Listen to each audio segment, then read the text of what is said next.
రాష్ట్ర ముఖ్యమంత్రి రేవంత్ రెడ్డి ట్యాంక్ బండ్కి వచ్చి వెళ్ళిన తర్వాత డిప్యూటీ సీఎం మల్లు భట్టి విక్రమార్క ఇంటి నుంచి కూడా ఒక గణేష్ విగ్రహం వచ్చింది. ట్యాంక్ బండ్ క్రేన్ నెంబర్ 5 వద్ద మా ప్రతినిధి లక్ష్మి లైవ్లో అందుబాటులో ఉన్నారు. లక్ష్మి, రైట్, ఇందాక రాష్ట్ర ముఖ్యమంత్రి రేవంత్ రెడ్డి వచ్చినప్పుడు చూస్తున్నారు, ఆ తర్వాత డిప్యూటీ సీఎం భట్టి విక్రమార్క ఇంటి నుంచి కూడా గణేష్ విగ్రహం వచ్చింది. రైట్, గణనాథుల సంఖ్య అంటే నిమజ్జనాల సంఖ్య పెరుగుతుందా? అంటే ఆఫ్టర్ 3 ఆఫ్టర్ 4 తర్వాత ఇమ్మర్షన్ నెంబర్ ఎట్లా ఉంది? రైట్ వెంకట్, మీరు అన్నట్లుగా ఉదయం కొంత మేరకు తక్కువ వచ్చినప్పటికీ కూడా విగ్రహాలన్నీ ఉదయం పూజ అలాగే మధ్యాహ్నం పూజలు అందుకుని ఒక్కొక్కటిగా సాగర తీరం వైపు గణనాథులంతా కూడా పయనమయ్యారు అన్నట్లుగా భాగ్యనగరం మొత్తం గణనాథులతో అలాగే గణనాథుల భక్తులతో నిండిపోయిందని చెప్పొచ్చు. ఇందాక సీఎం రేవంత్ రెడ్డి వచ్చి కూడా మొత్తం ఆకస్మికంగా అంటే ఒక సామాన్యుడిగా వచ్చి మొత్తం చెక్ చేసి ఈ సాగర్ తీరం దగ్గర ఎలా వర్క్ చేస్తున్నారు, అలాగే ఆ నిమజ్జనానికి సంబంధించి కావచ్చు, సెక్యూరిటీ, ఇక మిగతా ఏర్పాట్లు కూడా అంటే ఒక నార్మల్ ఒక కానిస్టేబుల్ మహిళతో మాట్లాడి అంటే బేసికల్లీ అధికారులతో మాట్లాడి వెళ్ళిపోతారు. అట్లా కాకుండా ఒక లేడీ కానిస్టేబుల్తో మాట్లాడి మొత్తం అన్నీ కూడా తెలుసుకుని అలాగే మిగతా ఎన్టీఆర్ మార్గ దగ్గర కావచ్చు ఇవన్నీ కూడా చెక్ చేసిన కాసేపటికే భట్టి విక్రమార్క ఇంటి నుంచి మనం చూడొచ్చు, గణనాథుడి విజువల్ చూడొచ్చు. వాళ్ళ ఇంటి నుంచి వచ్చింది చివరి పూజలు. ప్రస్తుతం చివరి పూజలు అందుకుంటున్నారు వాళ్ళ కుటుంబ సమేతంగా, కొడుకు భార్య వీళ్ళంతా కూడా ఆ పూజల్లో పాల్గొనడం మనం చూడొచ్చు. సో చివరి పూజల తర్వాత ఈ క్రేన్ నెంబర్ 5 నుంచి నిమజ్జనం అనేది జరగబోతుంది. సో ఇప్పటికే చాలా మందితో నేను మాట్లాడాను, ఎంత టైం పడుతుంది, వేగంగా ఇదివరకటితో పోలిస్తే వేగంగా వస్తున్నారా, లేట్ అవుతుందా, ట్రాఫిక్ ఉందా అని అడిగితే ఇందాక ఒకరు చెప్పారు ఈ దగ్గరలోనే జస్ట్ ఎప్పుడో 3-4 అవర్స్ టైం పడుతుందంట. ఈరోజు జస్ట్ 3:30కి స్టార్ట్ అయ్యి 4:30కి ట్యాంక్ బండ్ వచ్చేసాము, గంట మాత్రమే పట్టింది. ఎప్పుడూ అయితే లేట్ అవుతుంది కానీ ఈసారి బాగా ఏర్పాట్లు చేశారు, ట్రాఫిక్ జామ్ లేకుండా ఎక్కడికక్కడ సమన్వయంతో పనిచేశారు అని చెప్పి వాళ్ళంతా చెప్పిన సిచ్యువేషన్ చూసాం. సో ఇప్పుడు కూడా ఈ ఎన్టీఆర్ మార్గ్ కూడా బేసికల్లీ లెఫ్ట్ సైడ్ నుంచి అంటే నా లెఫ్ట్ సైడ్ నుంచి ఈ వెహికల్ ఫ్లో అంతా కూడా ఉంది. ఒక్కొక్కటిగా గణనాథుడు అనేది రావడం జరుగుతుంది. అయితే భట్టి విక్రమార్క అంటే డిప్యూటీ సీఎం ఫ్యామిలీ కాబట్టి కొంతమేరకు ప్రోటోకాల్ పాటించి రైట్ సైడ్ నుంచి మొత్తం అంటే ఈ ఖైరతాబాద్ నుంచి ఇటు కాన్వాయ్ మధ్యలో ఈ గణనాథుడు రావడం జరిగింది. సో ఫ్యామిలీ మెంబర్స్ చూస్తున్నాం కదా, వాళ్ళంతా కూడా భక్తి శ్రద్ధలతో ఈ చివరి పూజలు అనేవి గణనాథుడికి అందిస్తున్నారు.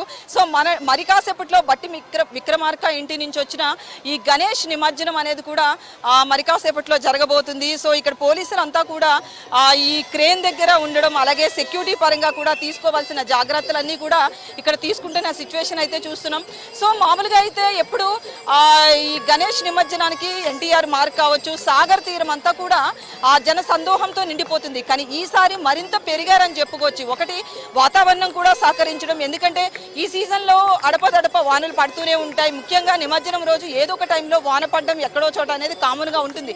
బట్ ఈ రోజు పూర్తిగా ఎండ ఉండడంతో టెంపరేచర్స్ ఉండడం, వాన ఎక్కడా లేకపోవడంతో జనం చాలా వచ్చిన సిచ్యువేషన్ అయితే చూస్తున్నాం. వేలాదిగా ట్యాంక్ బండ్ చుట్టూ అంటే సాగర్ తీరం అంతా కూడా జన సందోహంతో అలాగే గణనాథులతో నిండిపోయిందని చెప్పొచ్చు. అలాగే వీళ్ళకి హాలిడేస్ కూడా వెంకట్, ముఖ్యంగా ఆ నిమజ్జనం మన్నాడు స్కూల్స్ కాలేజీలు ఉన్నా లేదా ఆఫీస్ ఉన్నా కూడా కొంతవరకు ఇబ్బంది పడతాం కదా అని చెప్పి తక్కువ మంది వస్తారు. కానీ ఒకటి వాతావరణం సహకరించడం, దాంతోపాటు రేపు హాలిడే ఉండడం కూడా చాలా మంది వేలాది మందిగా భక్తులు వస్తున్నారు. అలాగే సెక్యూరిటీ పరంగా కూడా ఇప్పటి వరకు ఇన్ని వేల విగ్రహాలు నిమజ్జనం జరుగుతున్నా ఎప్పుడూ కూడా అవాంఛనీయ సంఘటనలు కావచ్చు, అలాగే ఏది కూడా మనం చూడం, చిన్నగా ఈవిటీజింగ్ కేసులు ఇలాంటివి చైన్ స్నాచింగ్ కావచ్చు నమోదవుతుంటాయి. కానీ మిగతా ఏ ఒక్కటి కూడా మనం ఇందాక ప్రత్యక్షంగా చూసాం కదా, ఒక సీఎం సడన్ గా వచ్చినప్పటికీ కూడా సెక్యూరిటీ పరంగా ఎలాంటి ఇబ్బందులు లేకుండా సెక్యూరిటీ అయితే మాత్రం ఇక్కడ పోలీసులంతా కూడా మోహరించారని చెప్పుకోవచ్చు.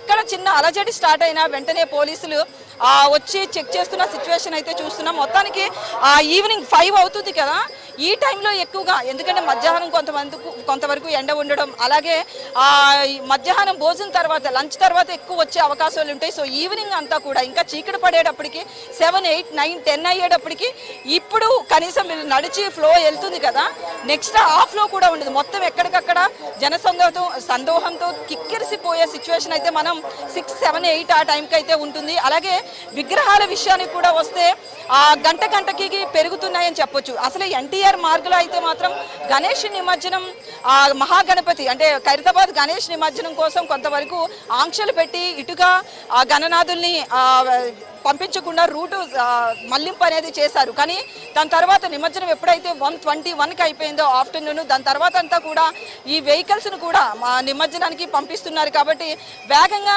నిమజ్జనం అయితే జరుగుతుంది. మధ్యాహ్నానికి కొంత తక్కువగా ఉన్నప్పటికీ కూడా అప్రాక్సిమేట్లీ 20-30 వేల విగ్రహాలు ఇప్పటి వరకు జరిగాయని అంచనా వేస్తున్నారు. ఓవరాల్గా అయితే వీళ్ళ అంచనా అంటే జిహెచ్ఎంసీ అలాగే గణేష్ ఉత్సవ కమిటీ అంచనా ప్రకారం ఈరోజు గణేష్ నిమజ్జనం అంటే హుస్సేన్ సాగర్లో ఓవరాల్గా ఒక 50,000 విగ్రహాలు నిమజ్జనం అవుతాయని అంచనా వేస్తున్నారు.